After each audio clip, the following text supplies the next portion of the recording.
Hi, everybody. I'm Valerie Davity. I'm Manager in Resource Mobilization and Partnerships, and we are pleased to present to you today the continuation of our virtual brown bag seminars. This time we're going to feature the Sustainable Energy Fund for Africa.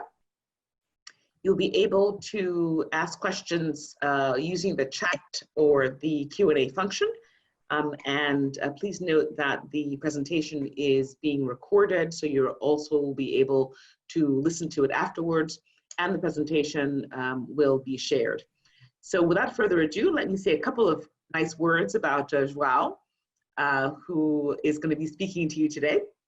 I'm also joined by my able deputies, Jihan Hakimi and Stefana Teban, for this. So João, believe it or not, was a YP when he joined the bank back in 2008. So a little bit of time.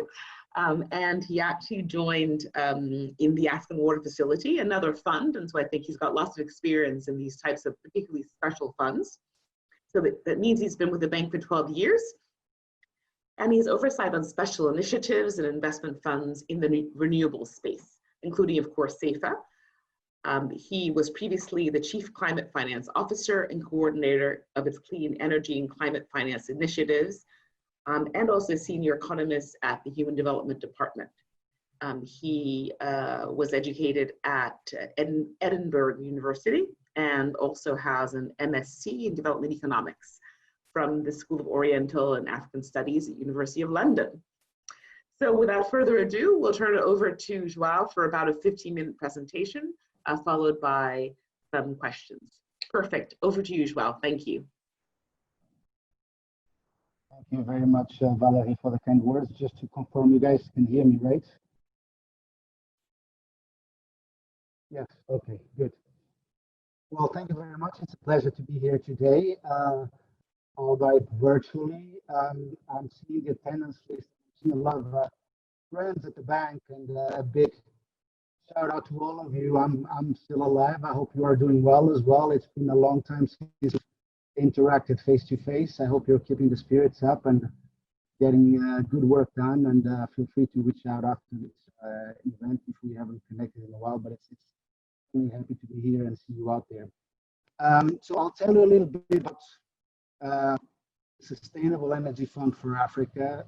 This is something that I've been personally involved and heavily involved since I think late 2011, when this had just secured a board approval as a bilateral trust fund with Denmark, and I've been I've had the honor and the pleasure of grooming and growing this initiative, and I believe it is now one of the largest multi-donor facilities at the African Development Bank, and possibly one of the large such special initiatives for renewable energy across the continent. So I'm very proud of that, and it has been possible because of all the support that we got from across the bank, including from firm. Thank you, Valerie and colleagues. But everyone, without exception, has been part of this journey. So I'll tell you a little bit more about it today. I'll try to keep it high level and brief, and then save some time for questions and comments. It is a very rich initiative, and there's a lot to talk about over what's an 8-year period since it was launched in 2012.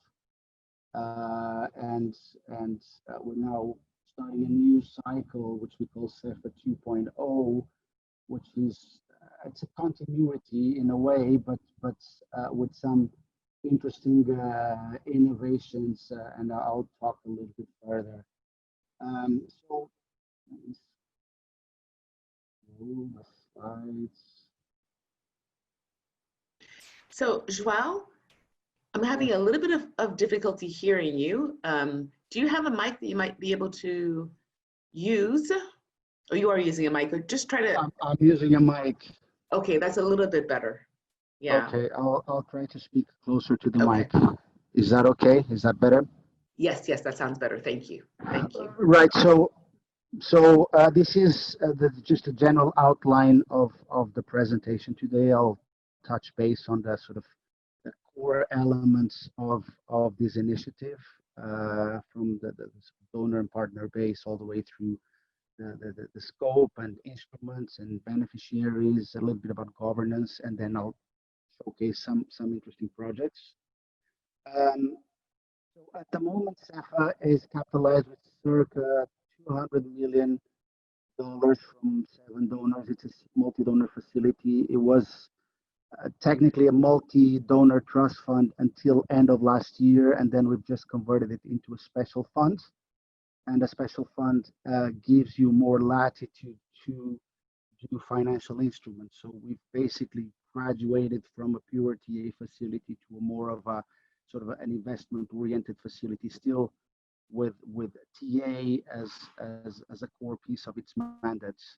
And it's geared to catalyze private investments in renewable energy and energy access in Africa. So in a way, it's geared to support the energy transition across the continent, to help countries harness vast renewable energy potential across various technologies. And obviously, it's not just solar and wind, but you know that hydropower is also a big resource across the continent, geothermal in East Africa, biomass. So there are plenty of options. The continent is well endowed, and we're here to sort of facilitate and help countries harness that potential, help developers materialize their projects. And we do that by availing 3 types of support, basically, or 2 types of technical assistance and concessional investments. Under the technical assistance, we talk about project preparation and enabling environment support. And then under the financial instruments, we talk about primarily equity and debt, although we're also introducing a results-based financing instrument, which is in the works. I think what makes SEFA special, or at least what has become our niche over the years, is that we have focused on these 5 dimensions that you see to the left-hand side, supporting new technologies and business models. So we want to be one step ahead of what AFDB normally finances and try to pave the way for downstream investments from the African Development Bank. We try to work and prioritize as much as possible support to African entrepreneurs, local entrepreneurs, understanding that usually the best model is when they partner with an international developer or international financier, and there is a sort of a synergy in terms of local know-how, expertise, and networks with international best practice and international capital. We also like to enable first-of-a-kind projects, and I guess that links to the sort of the new technologies and business models. We like to, given that our support is very concessional, sometimes it's the form of grants, we like to support projects that would normally not receive financing from the traditional investors, and at least try to nudge the project in that direction. We have over time prioritized projects in transition states or fragile states, understanding that this is where small money can really have a huge impact, and where our sort of hands-on approach can really translate into results and projects that can be transformative for the country. And obviously crowding in local investors, but not just local investors, international investors as well. I think that's, we try to see how our intervention will bring in the much needed sort of commercial debt and equity downstream. In terms of our donor base, we've been basically onboarding a donor for every year we've been in business, and we started with Danida back in 2012, 2013. And then over the years, we were able to add the United States, the United Kingdom, Italy, Norway, and more recently, Spain and Sweden. This is our core donor base. We have pledges of circa 190 million, of which about 120 to 130 has been paid in to date. And then we work through various partners, both financing level, at industry level, and at the technical level. These are just a few. And actually, on the financing side, these are partners that SEFA has actually helped establish and create and bring to market. So there's an interesting sort of connection there to the early stage support of SEFA. We're talking about the Facility for Energy Inclusion and the African Renewable Energy Funds. In terms of industry partners, we work with some of the big organizations in the sector, like the Alliance for Electrification, the African Mini Grid Developers Association, and Google, which is focused on solar home systems businesses, and obviously SE4All, which is the big UN-led initiative to promote universal energy access across the world globally. Technical partners, various technical partners that help us with some of the very challenging technical issues when we talk about renewables, when we talk about energy access, be it mini grids, solar home systems, hybridization, help us understand policy matters as well. So some of these are on a retainer basis in some of our programs, and can be mobilized on short notice to support certain types of projects and activities. So in terms of the overarching goal of SEFA is really to contribute to universal access to affordable, reliable, sustainable, and modern energy services for all in Africa. So this is a restatement of the SDG 7, Sustainable Development Goal 7, but it's also perfectly aligned with the New Deal on Energy for Africa strategy of the African Development Bank, which also proposes to electrify the entire continent in the 2025-2030 time frame. When you break this down into more concrete KPIs, we have three overarching ones. One is in terms of access and connections, talking about over the next 10 years, adding 7.5 million people with new connections. And in terms of renewable energy penetration or adoption of renewable energy, we're talking about 3,000 megawatts. And then obviously we also monitor and support any energy savings initiatives, and we have our KPI there in terms of savings. On top of that, we want to create jobs.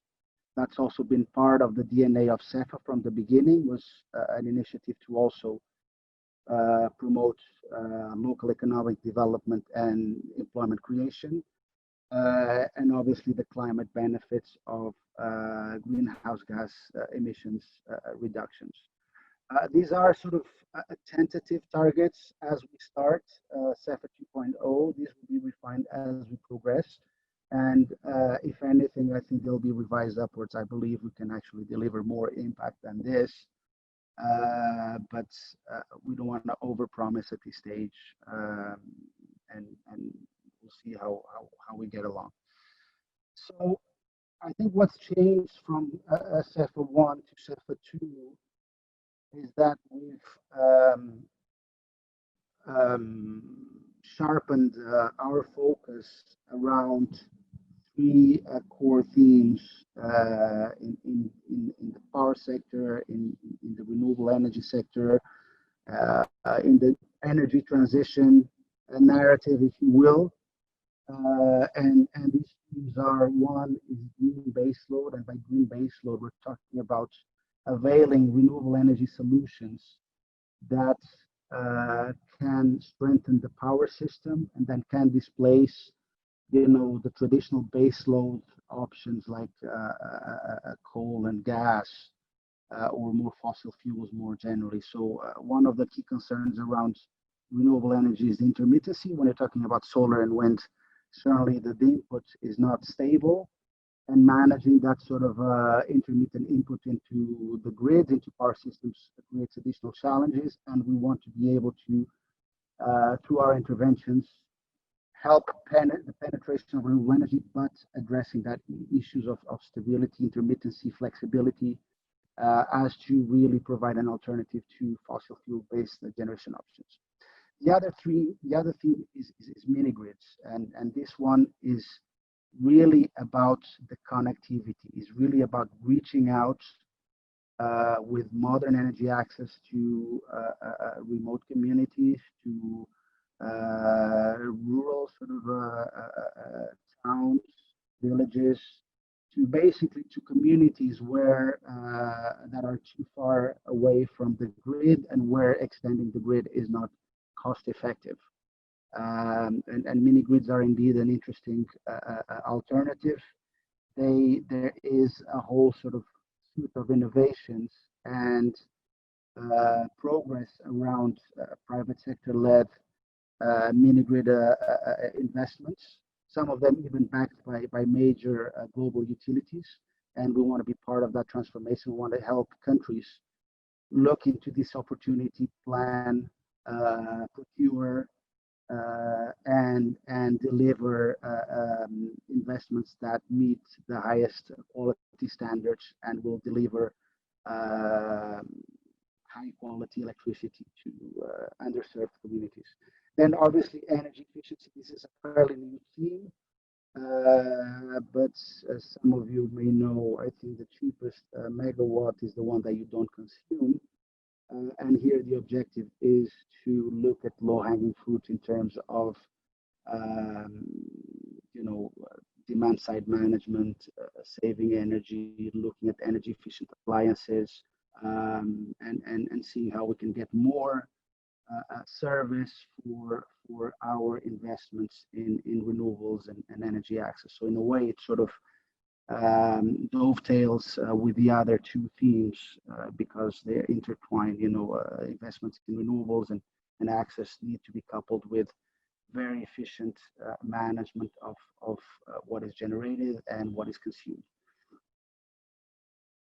So in terms of interventions or instruments, I think I've already lifted the veil before.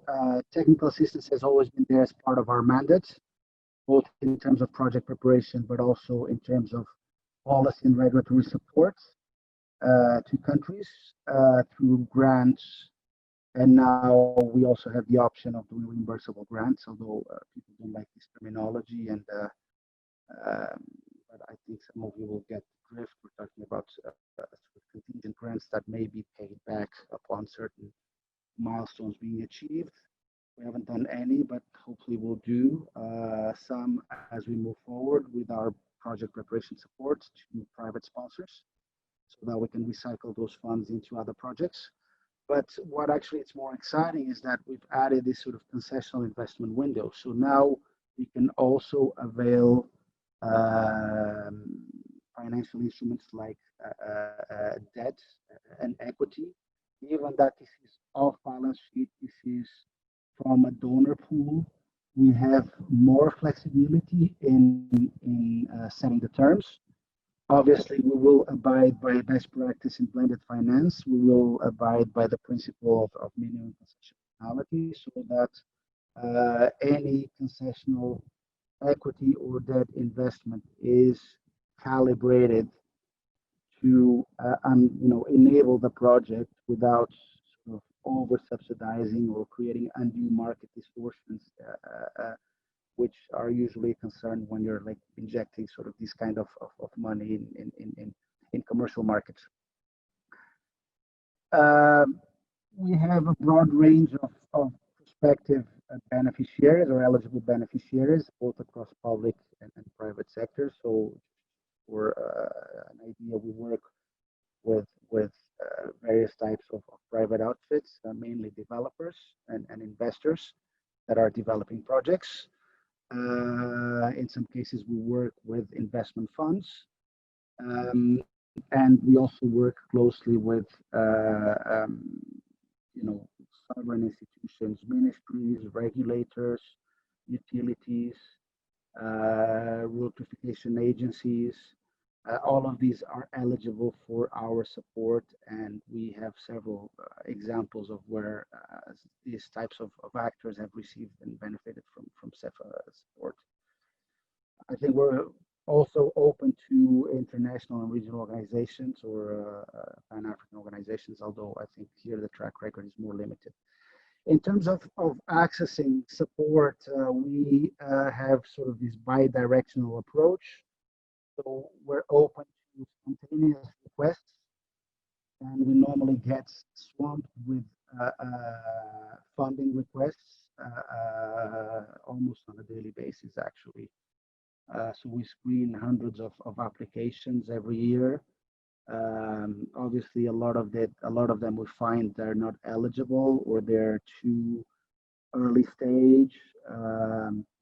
But we do get a lot of private actors or businesses or project developers approaching us for technical assistance and project preparation support.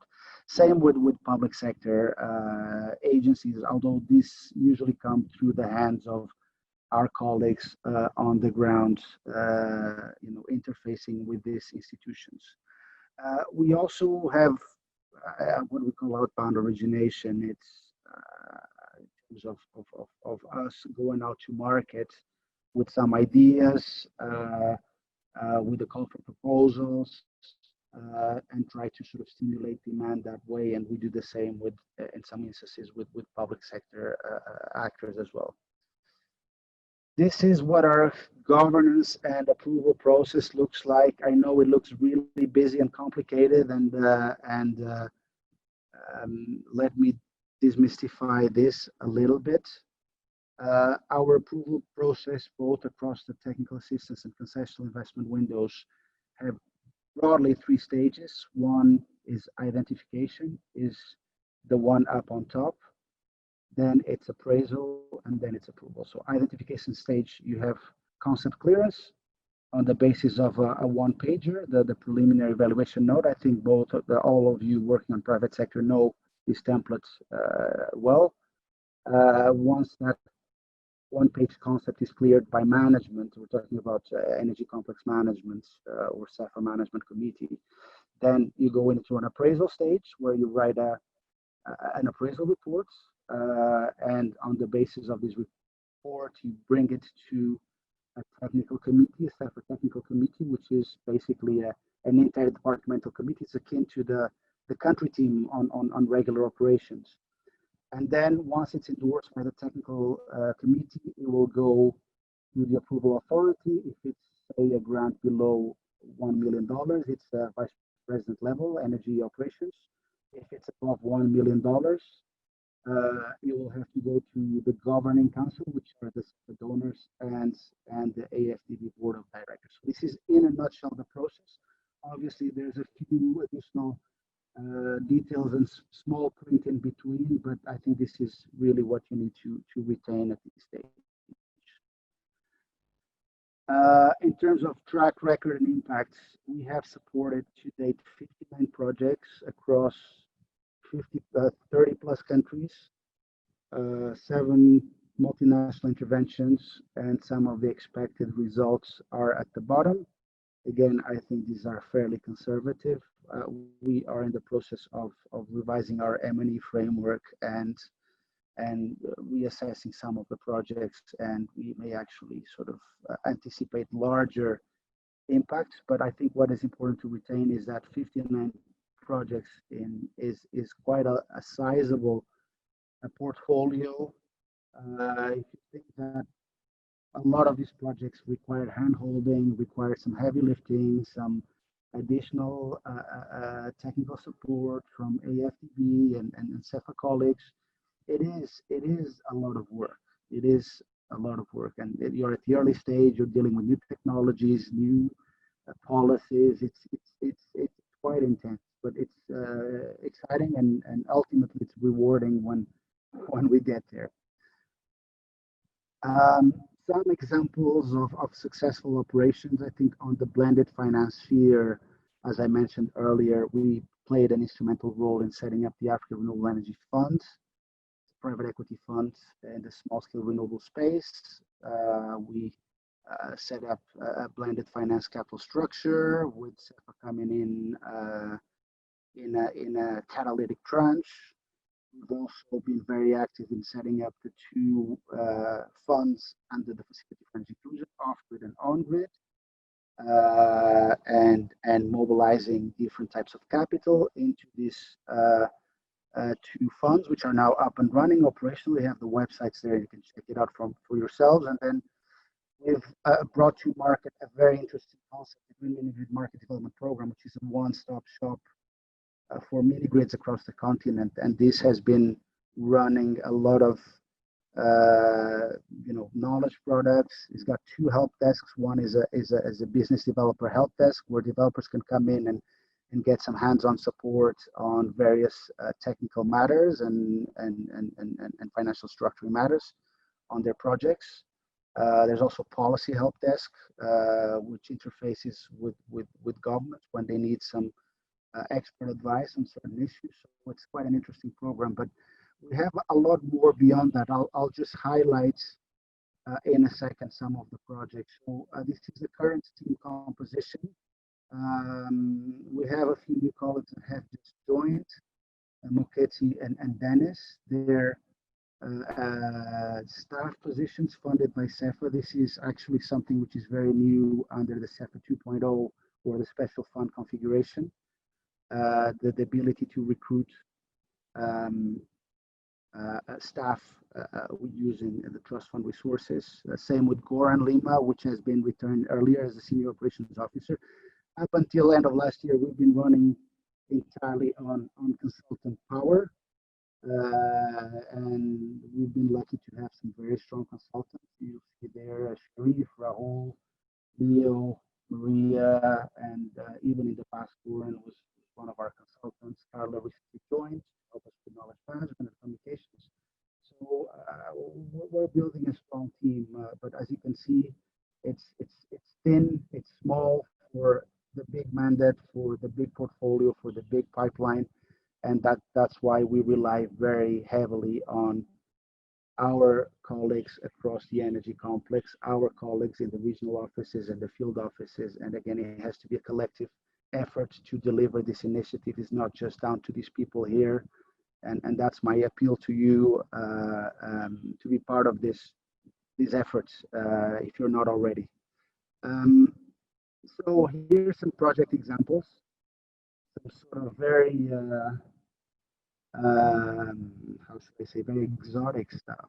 We're supporting one of the first waste-to-energy projects in the African continent is in Cape Verde. It's a wave energy project for water desalination, so it plays on the sort of energy water nexus. It's now going into sort of the first commercial deployment or first commercial proof of concept. It was actually pitched at the African Investment Forum last year, and we're very excited about it. But it is a challenging one, and certainly raising capital for projects like this is no mean feat. Here's another project in the water space. This is an urban cooling system. We're supporting a Mauritian sponsor to develop an urban cooling system for the city of Port Louis. And they rely on very expensive and inefficient air conditioning, which is partly powered by coal generation in the islands. This is a very exciting proposition where you use cold ocean water, run through a piping system across the city and cool down buildings from government, banking, so on and so forth. Well, I guess things may have cooled down with the recent events in Mauritius and the oil spill, but I hope that will not derail these projects. Okay, this is a bioethanol and Cookstoves project in Nigeria. This is really to address the clean cooking problem in Nigeria and across the continent more generally. This is actually the first sort of Cookstoves intervention of the African Development Bank with a local entrepreneur that has been quite successful in rolling out his product and technology in Nigeria. Still fundraising. So some of you are handling some VC type facilities, please get in touch because they need more funding. We're financing geothermal exploration in Ethiopia, which is on the Rift Valley, East Africa. This is a huge resource with a lot of potential, but harnessing it comes with its challenges, starting with the very high cost of exploration. And we're there to support and hopefully to unlock up to 1,000 megawatts of potential and investments in geothermal in Ethiopia. This is the first mini grid project we supported in Tanzania. Very exciting as well, private sector led. And I think what's interesting around it, and this is a recurrent theme around mini grids, is that it's not just about supplying electricity, it's about stimulating demand. And it's about working with clients on, setting up their businesses, setting up their shops, transitioning to heavier duty appliances to be able to transform more produce. So it's really sort of almost like a local economic development project that is anchored around electrification initiative. And that's why we like this project a lot. I've spoken already about the facility for energy inclusion. I've spoken as well about the green mini grid desk. I think I've run out of time, so I'll stop here and I'll hand it over to Valerie to take us through the next part of the agenda. Perfect. Thank you very much for the very comprehensive presentation, Joel. And I'm sure that people have lots of questions for you. So we encourage you to put your questions either in the Q&A or the chat as you wish, and we can take them. So maybe I'll start off with a question for you. I find that SEFA is, I guess, one of the grandfathers, right, of funds that we have in the institution. And it's had a fairly impressive evolution from a normal fund to a special fund, and from starting off with a small group of donors to now a much enlarged group of donors. And I think that there is a case to be made in terms of how you've evolved this fund. And certainly from our point of view, this from resource mobilization and partnerships, the best argument for raising more funding is using the funding you currently have well, right? And maybe you can start off just by answering the question, what are maybe 2 or 3 things that have been key to the success of SEFA?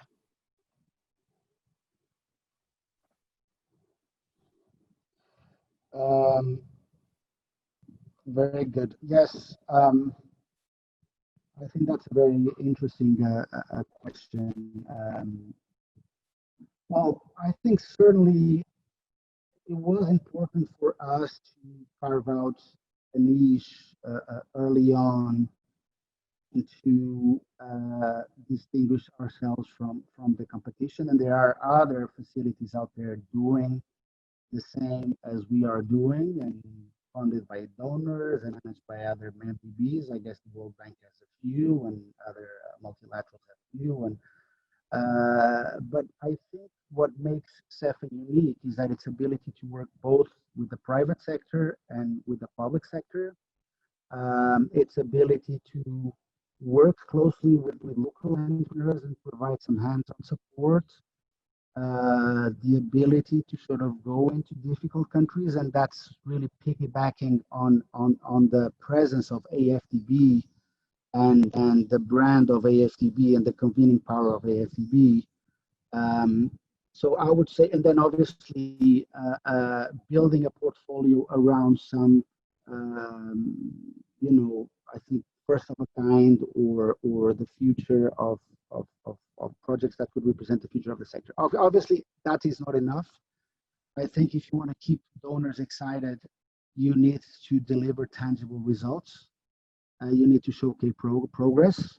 So we've always been cognizant that, no matter how difficult our business is, we need to have some wins to keep them excited and keep them providing us with funds. And I think along the way, we've been able to demonstrate that, although we still have a lot of funding committed to projects that are still yet to materialize, but I think I've highlighted a few projects that are now coming to fruition, and they're looking quite exciting. I think last but not least, I think it's the convergence of the renewable energy agenda from the sort of the periphery, from the sort of being something very esoteric and expensive to the mainstream. You know, over the last 8 years, you know, there's really been a revolution around renewable energy across the world. You know, technologies have come down to rock bottom prices, especially in solar, and that has really triggered a huge set of opportunities for investors in renewable energy, and we were perfectly positioned there to support and push some of these projects forward. We're also perfectly positioned to support the new deal on energy for Africa when that was approved by the bank, the new strategy, which talks a lot about energy access, about renewable energy, about energy sector transformation. So I think it's been a convergence of different factors that has really helped us sort of stay the course and grow and become what we are now. Perfect. Thanks very much, Joel. All right, let's kick it off with questions. I think I've got, in fact, could you access as well? You're under the Q&A. If you open it up, I'm happy to read them to you. Okay, I see one. How do you identify new technologies and business models to funds? Is it in the form of a challenge fund? That's the first question. The second question, what is the definition of new to the country, new to the region, new to the sector? Okay, let me tackle the first one. I think a lot of the identification process has been on a demand-driven basis. You know, the word is out, people know we're out there supporting projects, and they come to us. So we have a lot of visibility on much of what is happening in the renewables space across the continent by virtue of being one of the early stage financiers, whether it's sort of in the form of early stage project preparation support, or whether it's in the form of upstream supports to countries. So through that, we see a lot of stuff that comes to us, and then we have our own internal screening procedures, and then we really sort of filter, apply many filters, and end up sort of, you know, zooming in on those we believe have the best chance of succeeding. You know, whether it's because the sponsor is strong and experienced, they have capital to invest, they have strong endorsement and support from national authorities, they have already done some preliminary work, and there are good indications that the project is technically viable.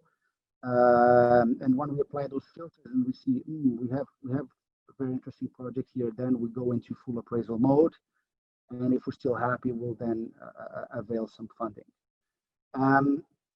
What is the definition of new to the country, to the region? This is really on a case-by-case basis. It's hard to say, but you know, you have some countries that, for example, their energy mix is primarily fossil fuel based, so they have no hydro, no solar, no wind. So bringing one of these technologies is new to the country. Then you have other countries that are already harnessing a lot of these resources, but they may not have, say, you know, biomass or geothermal, or they may want to do something in the efficiency space that to optimize what they have. So it really varies a lot. It's hard to say, but we always try to see for each intervention. We try to see what is unique about what we're about to support, and what can we learn from that we can then bring to the table for other projects, other countries. So moving on, there's a few more questions here. Eligible instruments, debt, how is it priced? Do we give away a margin, or we price as we would any other standard project? So, we have as I mentioned earlier, we have flexibility on the terms. So we can price anywhere, between sort of 0% to up to the full commercial lending rate that will be availed by the bank or by another lender, given the sort of the type of project, the risk profile, and so on and so forth.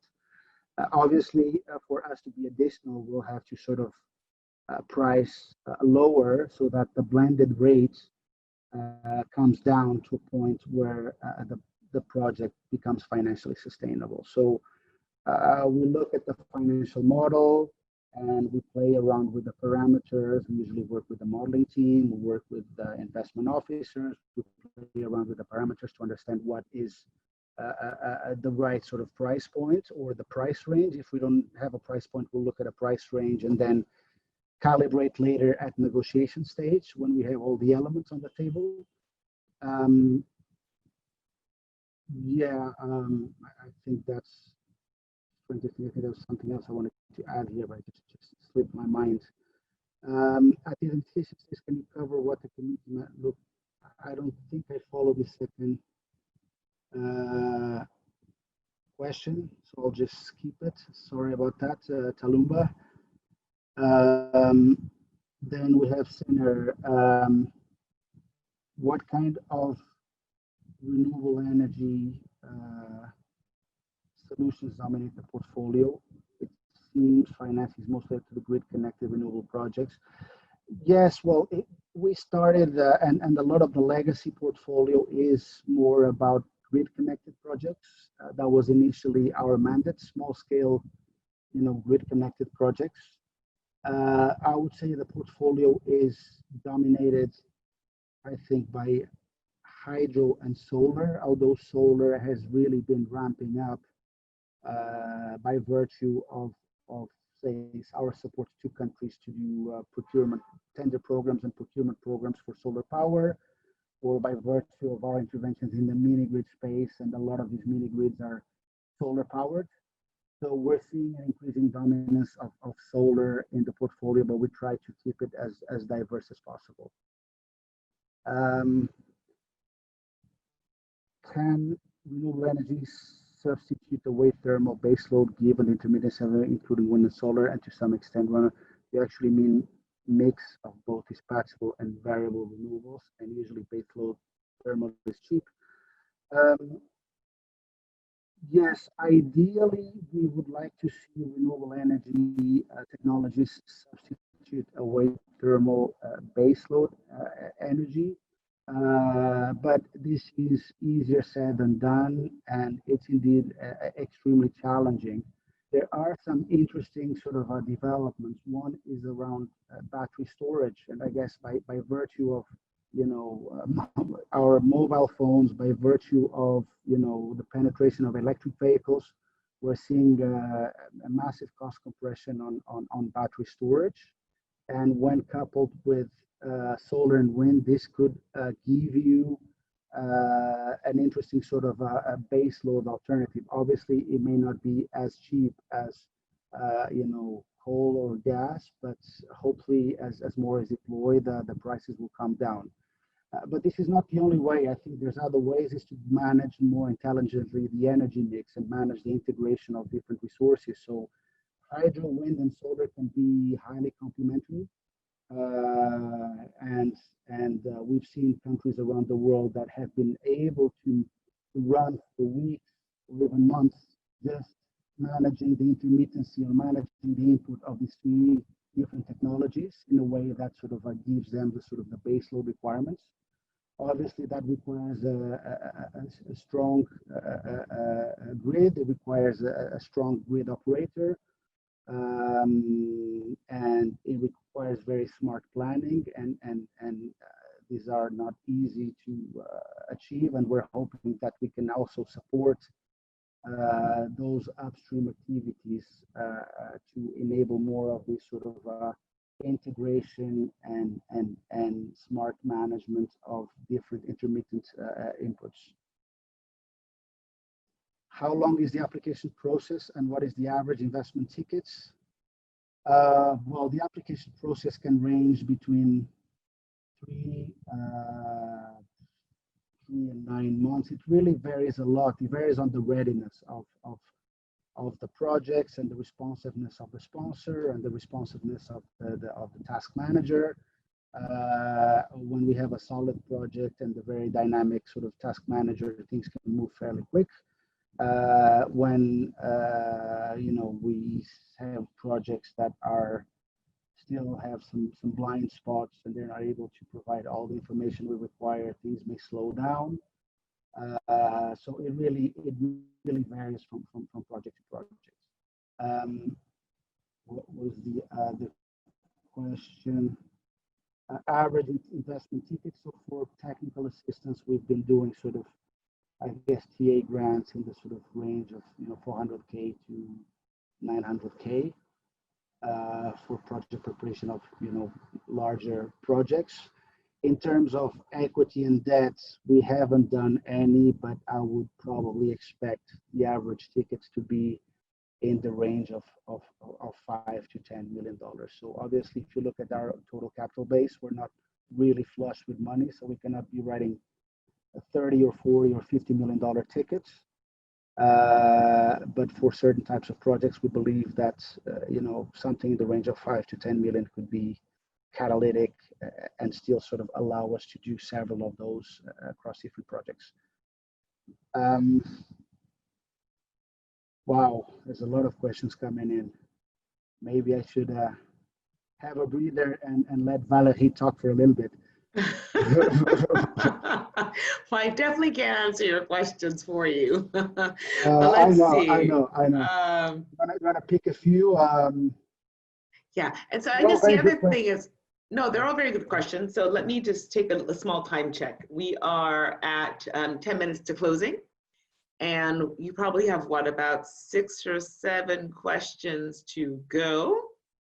Why don't we do this? Take some of the easiest questions, take your coffee, and then since we are going to keep track of what the questions are, the things that don't get answered now, we'll circle back to you and you can do it on a bilateral basis with the folks. Okay, how's that? Were you up to Penina or where were you? Where was the, I think so, stimulating local businesses. Before that, I think that's Mohammed from PIFD. Mohammed, okay. Yeah, stimulating local businesses to connect. I think a very good resource here is the Green Mini Grids Help Desk. So the slide you see in the background, they've already produced a range of knowledge pieces around this. And they're working with some developers in this space, so we could certainly facilitate the connections, and you can interact directly with the team behind the help desk, which is Energy for Impact. E4I and Enensis, these are two sort of advisory outfits. Fragile countries, okay, that's Penina now. Fragile countries. It would be useful to consider outbound origination. Absolutely, absolutely. I think we're open to all types of origination. I think at the end of the day, though, we really need the support of our colleagues on the ground to help us really assess, evaluate, and eventually appraise some of these projects, some of these requests, and then obviously at a later stage, if the project is blessed with some financial support, to help us supervise and ensure that the clients remain on track. Again, you saw the small team. We cannot be traveling across 30 countries and 60 projects to make sure that everyone is staying on track. So we really need the support of colleagues on the ground, and I cannot overemphasize that. So start to sound like a broken record, but if you're out there, give us a shout, and we'll be happy to sort of work with you and see how we can work together moving forward. Community-based initiatives. I think there could be a possibility. Again, we need to see the details, and we would need to see some kind of a private sector angle. I think the beauty of SEFA is through our participation that we catalyze more funding and more private capital, and ideally, if that sort of enables also local communities to chip in, I think we will have achieved our objectives. I can tell you that we do have some projects with a sort of a strong community-based angle. For example, we've been supporting a small hydro in Kenya, where part of our support is in the form of legal counsel to set up a community trust for the community to benefit from the returns or the income stream of this project. So that's one way of also committing and engaging the community on a project that could even potentially be harmful. But that way, you're actually bringing them into the shareholding of the project and making them real stakeholders in the project. There are a few experiments like that, and hopefully we'll learn something out of it and we'll see some success out of it.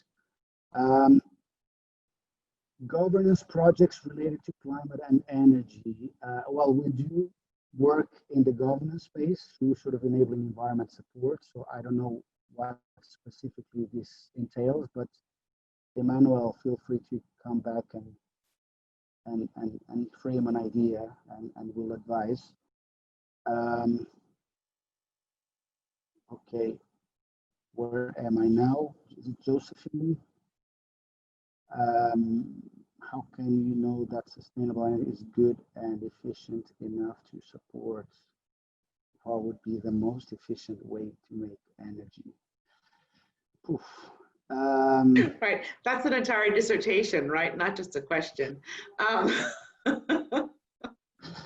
We're going to be saved by the bell on this one, right?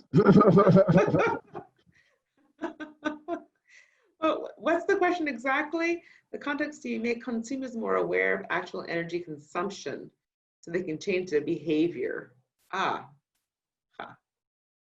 Well. Behavioral change and energy efficiency are increasingly areas that we want to tackle, and we're working closely with the energy efficiency team in the energy complex. I think we have Jalel on the line, is the points person for these kinds of initiatives and programs. So, feel free to reach out to him. It's called Jalel Chapter. He'll take your answer. He'll take your questions. Same on energy intensity, energy labeling. Yes, that's all about it. I think these are very interesting initiatives. I think there's a lot of room to do more in demand side management, energy labeling, consumer sensitization, certification of buildings, certification of products and appliances. So I think there's still probably everything to be done here. And again, Jalel is the guy with the answers. Thank you. Perfect. So folks, we've come to the end of our time together. And I think this is where we're able to, fantastic. Sorry, Jihan has shared Jalel's contacts with you. You can follow up with him on all things energy efficiency. Thanks, Jalel. Well, thank you so much for that. I know that there's a lot more to be talked about, but we view these particular sessions as sort of a way to kickstart conversations that need to happen across, I think, the institution. And now we've made the connections and the like. I think we encourage you, obviously, to continue going to the right folks internally and keep on asking the questions, I think, that are relevant for this. We are very, very proud, I think, of the work that SEFA has done. And we're very proud because I think the bank has been a leader in this particular space. And we're also just very happy to accompany SEFA and to have accompanied SEFA throughout its whole growth process on that. And if there are other fund managers, trust fund managers who are on the call, I always also encourage you all to speak as amongst yourselves so that you know sort of what's best practice, what are the issues, what are the good ways to handle things. And so we'll continue, I think, along the same lines. I wish everybody an excellent rest of the day. We look forward to the next sessions.